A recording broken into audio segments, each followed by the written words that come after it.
The small nation of Georgia has been subject to Russian attacks that threaten its very existence. Some Americans, when they read this news, may wonder where Georgia is or why we should care about the conflict between Georgians and the Russian army. It's, after all, a small and remote and obscure place, but history is often made in remote, obscure places, and it's being made in Georgia today. Georgia itself, my friends, a long and remarkable history. It was a 4th century convert to Christianity, one of the first nations on earth to convert to Christianity. You go to Georgia, as I have on several times, you'll see churches that go back to the 4th and 5th century. And it's been a part of the grand sweep that compromises Western civilization, but because of their location, their history hasn't been easy. It's that little country, a country whose territorial integrity, independence, and sovereignty NATO countries reaffirmed at their summit in April that terrible violence has occurred. Now, let me just remind you exactly what's taken place here. On Friday, Russian tanks and troops moved through the Roki Tunnel, across an internationally recognized border, and into the Georgian province of South Ossetia. 2 years ago, I traveled to South Ossetia, my friends, and we went through this barricade, and as soon as we got into this place, which the Russians are maintaining hundreds and now thousands of troops, there was this huge billboard, and it said, "Vladimir Putin, our president." Have no doubt about Russian ambitions in this area. The Russian government stated it was acting only to protect Ossetians. And yet on Saturday, its bombing campaign encompassed the whole of Georgia. Hundreds of innocent civilians have been wounded and killed, possibly thousands. Military bases, apartment buildings, and other infrastructures all came under Russian fire. And the Russian Black Sea Fleet began concentrating off of the Georgian coast. Yesterday, before the weekend ended, Russian troops drove the Georgians out of South Ossetia and stepped up their offensive in the region of Abkhazia.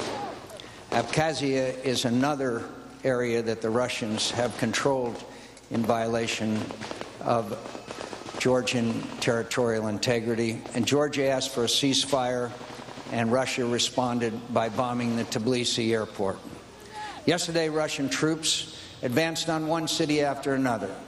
Gori, Sanaki, Poti, and other cities were attacked. President Medvedev stated that he has halted the offensive, but reports indicate that Russian military forces have continued attacks in some areas, and the situation remains fluid and dangerous. Foreign Minister Lavrov announced that Russia seeks regime change in Georgia and that its democratically elected president, quote, better go. The impact of Russian actions goes beyond their threat to a democratic Georgia. Russia has used violence against Georgia to send a signal to any country that chooses to associate with the West and aspire to our shared political and economic values. My friends, we learned at great cost the price of allowing aggression against free nations to go unchecked.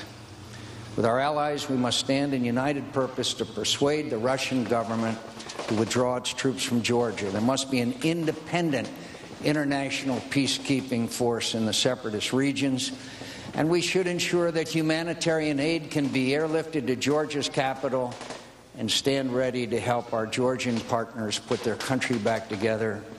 And we must make clear to Russia's leaders that the benefit they enjoy from being part of the civilized world require their respect for the values, stability, and peace of that world. My friends, today the killing goes on and the aggression goes on. Yet I know from speaking this morning to the president of Georgia, Misha Saakashvili, who I have known for many years, that he knows that the thoughts and the prayers and support of the American people are with that brave little nation as they struggle today for their freedom and independence. And he wanted me to say thank you to you to give you his heartfelt thanks for the support of the American people for this tiny little democracy far away from the United States of America. And I told him